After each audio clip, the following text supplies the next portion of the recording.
I suppose I wonder, where do you stop being you as an individual and where do you become simply a member of your species? For example, say you're at a football or baseball game and a flock of birds flies over the stadium and the crowd looks up at the flock of birds and says, oh, it's just a flock of birds. And then the birds look down at the people and say, oh, it's just a flock of people. Well, what makes any one individual person different from any other individual? The list of things really isn't very long when you think about it. Religion, family, history, geography, politics, all the things that used to count don't exist anymore, or else they've mutated. Identity's become an entirely fluid issue now.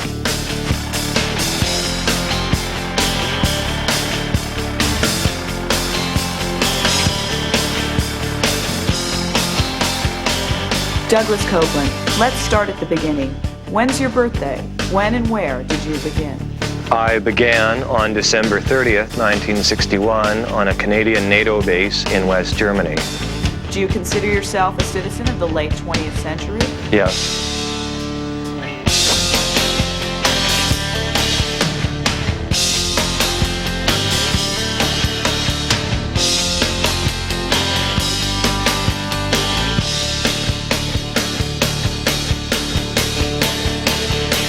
Douglas, let's talk about people, specifically the types of people our culture is creating at this point in history. Our minds, our bodies, our souls. Let's discuss the idea of not having a life, of being biologically alive, but not having a life. Well, what is a life? Suddenly it's become this burning question. I mean, it's not something that anyone ever expected to have to ask. Suddenly we have to articulate what life is, and it's almost absurd, yet necessary at the same time. Suddenly in the last 10 to 15 years, people have just stopped having lives. People who used to have lives now don't. Cut. But if you were to travel back in time, even 20 years, and you said to someone, hey, look at Larry. Larry doesn't have a life. That person would give you a blank stare and say, what are you talking about? Of course Larry he's alive, he's breathing, he's got a pulse. Of course he's living. What are you talking about? But now, I mean, not having a life is so common, it's almost become the norm. But what caused that change? Was it the deluge of information technology that was supposed to liberate us and give us more of a life? Well, yes, but first you have to get super basic. You have to think about time. You have to consider the way you perceive time's flow. The split between being biologically alive and having a life has to do with the way you perceive time and the way you perceive your information environment.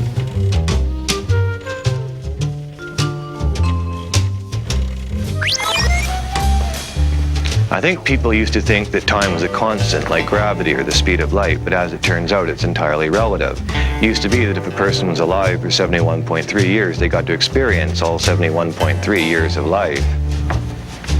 Now people aren't experiencing their 71.3 years of life anymore, and I think they're maybe freaking out. I wonder if people feel as if they're drowning somehow.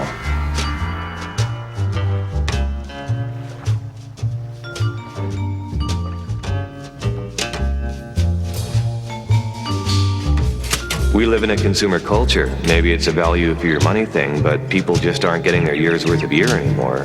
Why not? We've increased the information density in our culture to the point where our perception of time is now all screwy.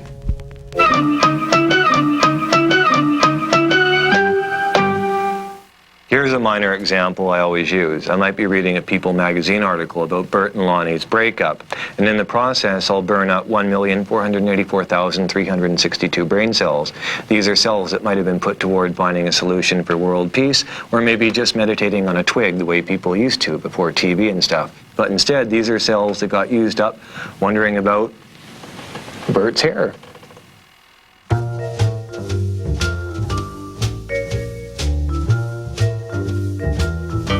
But time, you said that technology has, well, mutated time in a way. How? Well, I think people will remember the late 20th century as a place obsessed with efficiency, a place where people cram more and more productivity into fewer time slots. It's a place where humans invented all these inventions to speed up the flow of information. FedEx, Prozac, microwave ovens, fax machines, but then it all backfired. Backfired? Technology gives you more time only up until a certain point, and then time starts vanishing at this fantastic rate, like a car running out of gas. I used to have this fantasy that I'd go into a coma for 1 year. When I came out of the coma, I'd have a year's worth of magazines and pop culture to catch up on. It would be like information crack and really fun, but now every day is like waking up after a year of having been in a coma. Okay, here's a question, Douglas. How is the typical person of today different from the typical person of, say, 200 years ago? 200 years ago, people assumed that life would never change from year to year, the way birds and animals see time as something eternal. Modern people see tomorrow as this place that will be totally and utterly different from today, with new hairdos and clothes and architecture and ideas and weather. Do you believe in randomness? No, if something seems random, it means you're standing too close to a very large pattern, and you can't see the pattern because you're too close to it. Are you middle class? Yeah. All right. Name the two dominant activities of life 20 years from now. Going shopping and going to jail.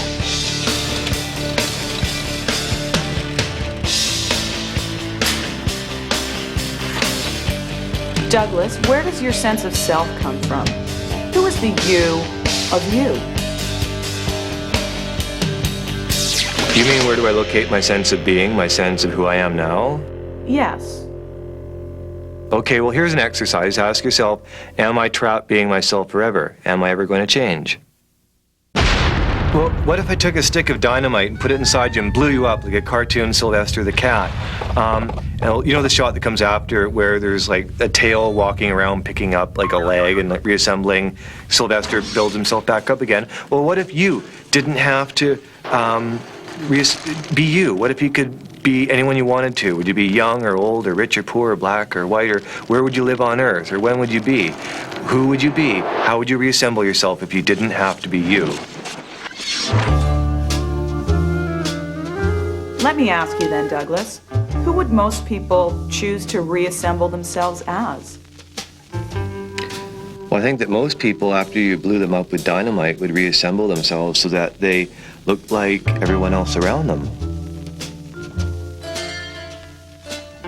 That's where I think our specieshood asserts itself, like the birds we were talking about at the beginning.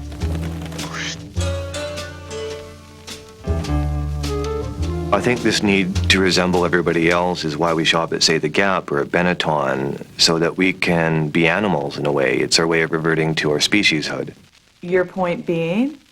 Well, you never hear an animal saying, like, hey, I think I'm going to move to San Diego and change the color of my fur and lose 20 pounds and change my identity. I think human beings are the only animal that think they can change who they are simply by moving to a different place. I mean, birds migrate, but it's not quite the same thing. But you were talking about shopping for identity. Well, yeah. Part of not having a life means you have a screwed up sense of time, but it also means you have a screwed up sense of place as well. Place? Yeah, place ties into shopping and, say, the Gap. I mean, you've got this kid lives in Armpit, Nebraska, and he goes out to the local Gap franchise, and in his head he's got pictures of the Concord, Manhattan, and Claudia Schiffer, and then, so in his head he's living in Manhattan. Meanwhile, in Manhattan, you've got this other kid who's going to the Gap franchise, and in his head he's got pictures of Armpit, Nebraska. So in both their heads, they're living everywhere and nowhere at the same time. So in a sense, Douglas, what you're saying is that our sense of ourselves no longer comes from within, but is influenced by all these things outside of us. The Gap, McDonald's, supermodels. Yeah, I think many people mistake the current deluge of information diversity as being the end of history, but in a way, I think it's actually the beginning of history.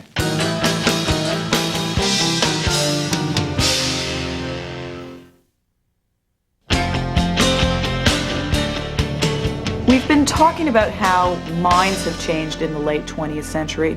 What about bodies? How has our relationship with our bodies changed?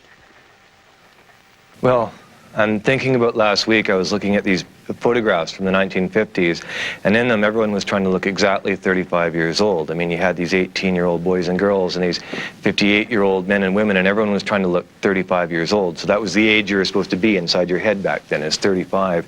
And now what's happened, I think, is that the mental age everyone's trying to be inside their head is about 24, and that's an 11-year shift.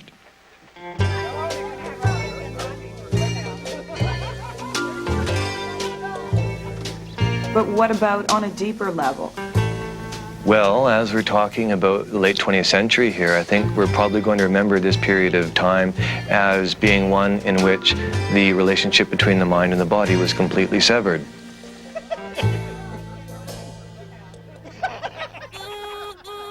Could you give us an example? I'm fascinated by people with extreme mind-body relationships, people like bodybuilders or models or anorexics, people for whom the relationship is like the Earth and the Moon. There is obviously a relationship, but there's never a true connection at any point. I remember I once read about Karen Carpenter, how she felt as though the entire world existed on the other side of 10 feet of plexiglass. And I think in a way that defines the current mind-body relationship. How does the modern separation occur? Well, I mean, maybe you're abused as a child, or maybe you're simply lonely.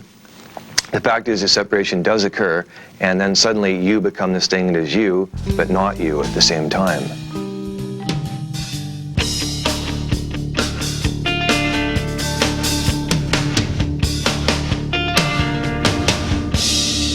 "200 years ago, the only people who had mirrors were kings and queens, and people didn't even know what they looked like. And nowadays, gosh, people use their bodies as marketing tools, as resumes. It's a really strange point in history. In a way, people have become their own focus group. I'm just sort of wondering, actually, about our culture's obsession with supermodels and what it means. What about it? Well, I wonder if our obsession with supermodels reflects the super separation of the mind and body we now have in the culture.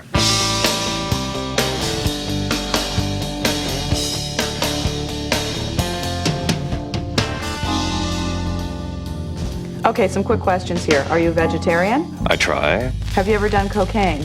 No. Acid? No. Any tattoos or piercings? Not yet. Do you go to the gym? I try.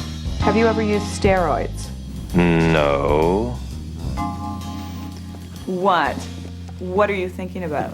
Well, it's just that I've always been really skinny, and so 6 years ago I stopped smoking and started going to a Gold's Gym to stop being skinny. And before I began working out, this woman took calipers to my arms and legs and body and measured the ratios of meat to fat to bone to water. And when she was done, she made this horrified facial expression. And I said, well, what's the deal? I mean, and she said, no. And I said, no, tell me. And she said, well, Douglas, you're what's known technically as a thin, fat person. And I was just horrified. I mean, it's the worst thing you can be. It's, you know, you're skinny and what you have isn't even meat.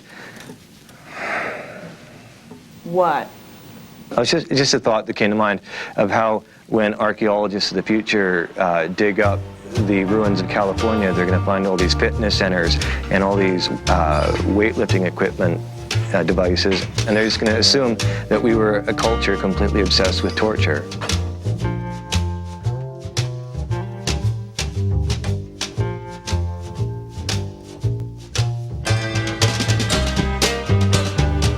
So when people do all of these late 20th century things to their bodies, like mega dieting, plastic surgery, boob jobs, steroids, what is it that they're really looking for? Well, my guess is that they want to participate in realms in which they're not going to be held responsible for, which is to say, oh, it wasn't me, officer, it was my body that did it. I mean, say you're a guy and you have pectoral muscles like Fabio. I mean, they're like beef throw cushions.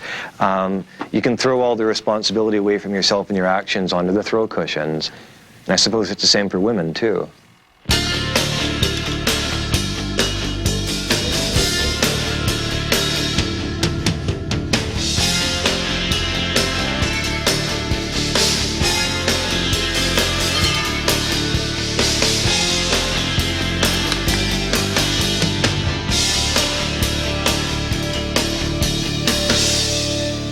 What about disease? It's such a big part of bodies in the late 20th century. Well, I think what's happened is people have begun viewing their bodies as being fortresses or inviolable, made out of that same sort of hard, shiny plastic as Lego. But the funny thing here is that the average human body contains 10 times as many alien cells as it actually contains cells of itself. So instead of Lego, the average human body is more like Pigpen from Charlie Brown. Remember the way he used to walk down the street in that sort of perpetual haze of dust and germs? Well, you know, that's people. Actually, we're already so ridden with disease and other organisms that the whole notion of being a fortress becomes somewhat beside the point. Actually, now that I think about it, Pigpen is doing TV commercials for vacuum cleaners right now. So I guess he's got a good agent.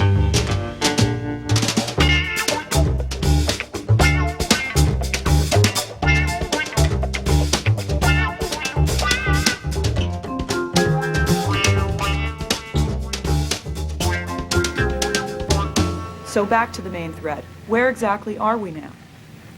Well, minds are separated from the body, and the mind itself is lost in time and space, and so the soul, if you want to call it that, becomes this little twinkle of light hovering outside, managing the meat. The mind becomes like a crew chief at Burger King, and one sense of time becomes like the French fry computer beeping, and it doesn't matter where the Burger King is because they're all the same anyway. So what's a person to do? Well, you have to figure out a way of getting that little twinkle of light back inside the meat, back inside of time, and back inside of space. I remember baked chicken Mom used to make. It was so good. She made it with shake and bake. The chicken was sure crispy.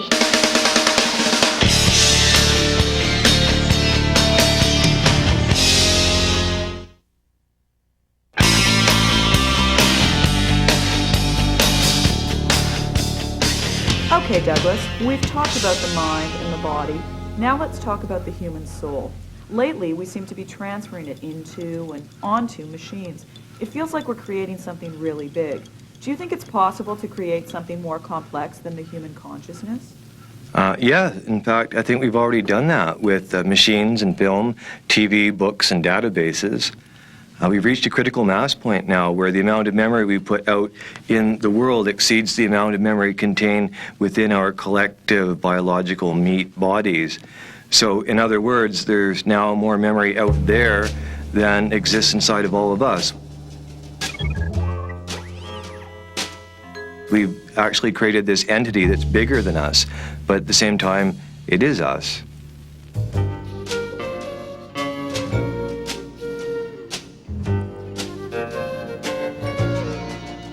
A greater use of closed-circuit TV is certain.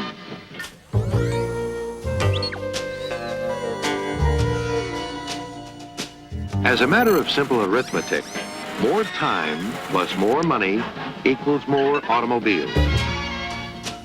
What did we do before we created this thing, the entity? Well, before the entity, before machines, the only form of entertainment people really had was relationships. Does that mean we don't have relationships anymore? No, but it means that the nature of relationships has changed. The nature of being alive has changed, and the nature of, having life has changed too. I mean, machines are obviously a direct part of this change. They're not going to go away. It really amazes me when people talk about this future as though it's a place that doesn't have TV sets in it. I mean, try and make everyone on Earth simultaneously forget the wheel, and it's just not going to happen.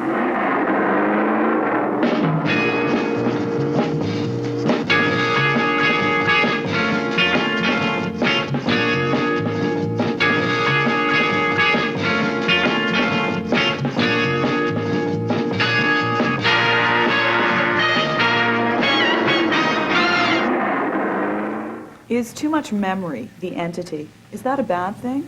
No, it's inevitable, so you can't be moralistic about it. You can't yell at the weather and make it go away. It's just too big. Change doesn't bug me. I tend to look at all these new changes the way I used to look at those old holes they used in Warner Brothers cartoons. Remember when Daffy Duck was in a fix, he'd reach into his pocket and pull out a cartoon hole and throw it in the ground and jump into it and escape? Well, I always used to wonder what it was you'd find at the other end of the hole, where it was you'd end up being. I guess I still do. In a way, I think the future is whatever it is and wherever it is that lies on the other side of that cartoon hole.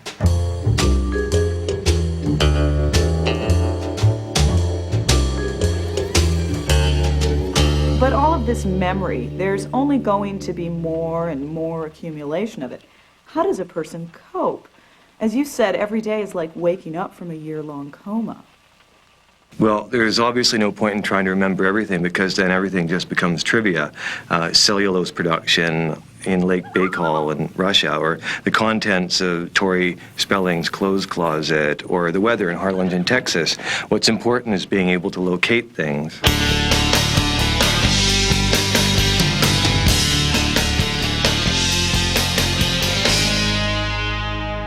So has bulk memory replaced history? Yeah, sort of the way bulk shopping has replaced regular shopping. I remember back in the 70s in history class when teachers would say to us very sonorously, "He who does not remember the past is doomed to repeat it." And I just don't think that's the case anymore.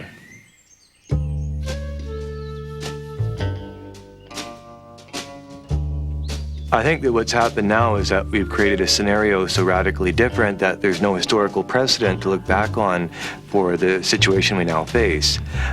We're no longer condemned to repeat an endless cycle of mistakes. I think this should come as a relief, too. I mean, no more dark age followed by golden age followed by another inevitable dark age. I mean, how great to have finally broken the cycle of history that people can actually manufacture a destiny of their own choosing. Do you believe in progress? Yeah. If you could be an animal, what animal would you be? I already am an animal.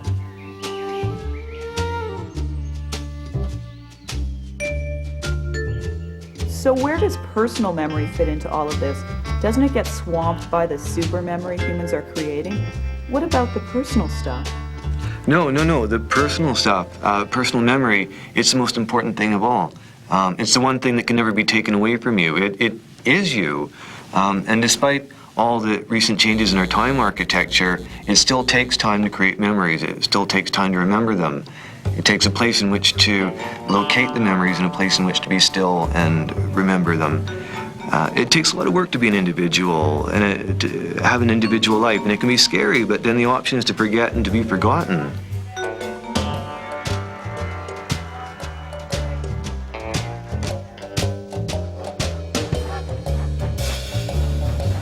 Are those your last words? No, I'd say, hey, kids, go blow yourself up with dynamite and reassemble your bits any way you want to assemble them. Hey, kids, go and jump into that cartoon hole and find out what lies on the other side. I'd say, all the time in the world, it's right there, it's inside you. I'd say, all the world in the world, it's right there inside you. I mean, maybe you have a life and maybe you don't. I don't know you, but you're not alone.